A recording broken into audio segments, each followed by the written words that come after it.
নমস্কার বন্ধুরা, অন্নপূর্ণা রান্নাঘরে আপনাদের স্বাগত।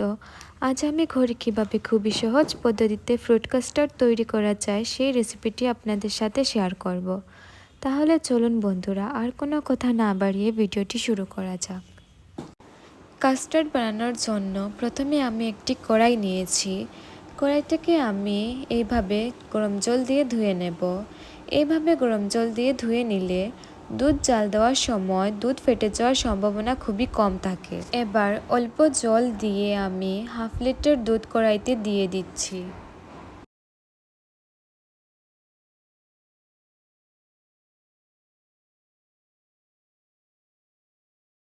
দুধটাকে দিয়ে এভাবে কিছুক্ষণ নাড়াচাড়া করে আমি এখানে দুটো এলাচ ভেঙে দিয়ে দেব। এলাচ দেওয়ার ফলে দুধের গন্ধটা চলে যায়, তাই আমি এখানে এলাচ ব্যবহার করেছি। এবার দুধটাকে এইভাবে কন্টিনিউ নাড়াতে থাকবো, দুধটা যাতে পুড়ে না যায়। দুধটা ফুটে এসেছে, এবার এর মধ্যে আমি 100 গ্রাম চিনি দিয়ে দিচ্ছি। চিনি দিয়ে নাড়াচাড়া করে গ্যাসের ফ্লেম কমিয়ে 5 মিনিট মতো এভাবে জাল দেব। যতক্ষণে দুধটা ভালোভাবে জাল আসবে ততক্ষণে আমি এদিকে কাস্টার্ড পাউডারটা রেডি করে নেব। আমি এখানে একটি বাটি নিয়ে এর মধ্যে 2 চামচ কাস্টার্ড পাউডার দিয়ে দিচ্ছি। তারপর এখানে হাফ কাপ মতো জল দিয়ে পাউডারটাকে জলের সাথে ভালোভাবে মিক্স করে নেব। পাউডারটা রেডি করা হয়ে গেছে আর এদিকে দুধটাও ভালোভাবে জাল দেওয়া হয়ে গেছে। আমি এবার দুধের মধ্যে রেডি করে রাখা ফ্রুট কাস্টার্ডটা দিয়ে দেব।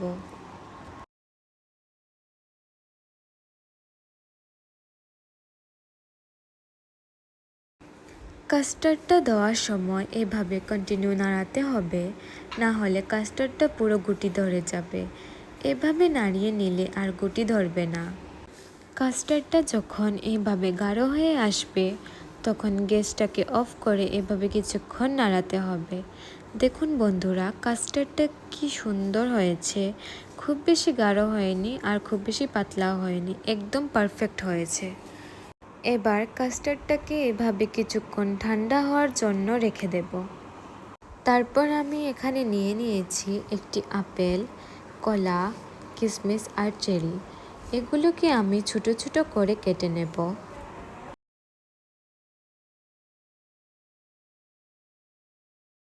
ফলগুলো সব কাটা হয়ে গেছে। এবার কাস্টার্ডটাকে অন্য একটি পাত্রে নামিয়ে নিচ্ছি। এখন উপর থেকে আমি সব কেটে রাখা ফলগুলো দিয়ে দিচ্ছি। আপনারা চাইলে আরও অন্য কিছু ফল দিতে পারেন। আমার ফুড কাস্টার্ডটা পুরো তৈরি হয়ে গেছে। এবার 2 ঘন্টা মতো ফ্রিজে রেখে দিলে 2 ঘন্টা পর খেতে খুবই দারুণ লাগবে। বন্ধুরা, আমার ফ্রুট কাস্টার্ডের রেসিপিটি যদি আপনাদের ভালো লেগে থাকে তাহলে আমার ভিডিওটিতে লাইক, কমেন্ট, শেয়ার করে পাশে থাকা বেল আইকনটিতে প্রেস করবেন আর নতুন নতুন রেসিপির জন্য আমার চ্যানেলটি সাবস্ক্রাইব করবেন। তাহলে বন্ধুরা, আবারও দেখা হচ্ছে আরও একটি নতুন ভিডিওতে একটি নতুন রেসিপির সাথে। ততক্ষণ ভালো থাকবেন, সুস্থ থাকবেন। ধন্যবাদ।